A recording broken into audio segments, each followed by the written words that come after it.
Corona संकटामुळे लांबणीवर पडलेल्या अमरावती विभाग शिक्षक मतदारसंघाच्या निवडणुकीची घोषणा झाल्यानंतर शिक्षक संघटनांमधील हालचाली वाढल्या आहेत।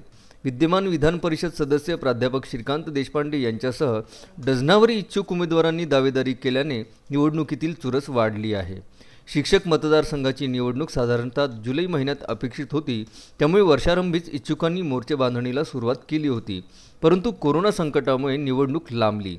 या निवडणुकीसाठी विदर्भ युथ वेलफेअर सोसायटीचे अध्यक्ष doctor Nitin Dhande, PR Pote Patil group of एज्युकेशनचे उपाध्यक्ष दिलीप निंबोरकर, विदर्भ माध्यमिक शिक्षक संघातर्फे प्रकाश काळबांडे, शिक्षण संघर्ष संघटनेच्या संगीता शिंदे, शिक्षक महासंघाचे शेखर भोयर, महाराष्ट्र राज्य शिक्षक परिषदेचे राजकुमार बोनकिले, विजुक्ताचे प्राध्यापक डॉक्टर अविनाश बोर्डे, शिक्षक संघाचे ॲडव्होकेट किरण सरनाईक, पश्चिम विदर्भ माध्यमिक शिक्षक संघाचे विकास सावरकर, महाराष्ट्र शिक्षक आघाडीचे प्राध्यापक निलेश गावंडे यांच्यासह अनेक उमेदवार इच्छुक असल्याचे त्यांच्या समर्थकांनी चालवलेल्या प्रचार मोहिमेवरून दिसून आले आहे।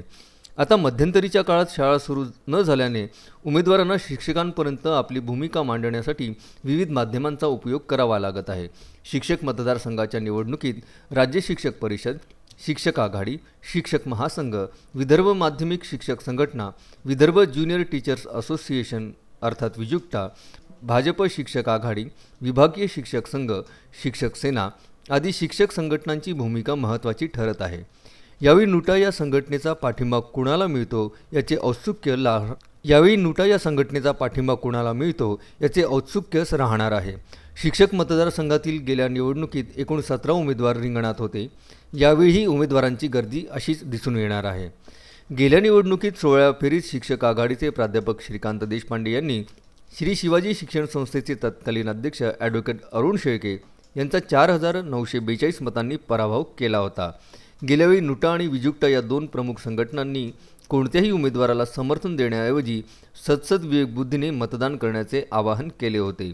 गेल्या निवडणुकीत एकूण मतदारांची संख्या 44,615 इतकी होती। यावेळी 34,000वर शिक्षक मतदारांची नोंद झाली आहे। आता निवडणुकीची तारीख जाहीर झाली असून 1 डिसेंबरला मतदान तर 3 डिसेंबरला मतमोजणी होणार आहे। 12 नोव्हेंबरपर्यंत ही नामांकनाची शेवटची तारीख आहे। Vidarbha news bureau, Amravati.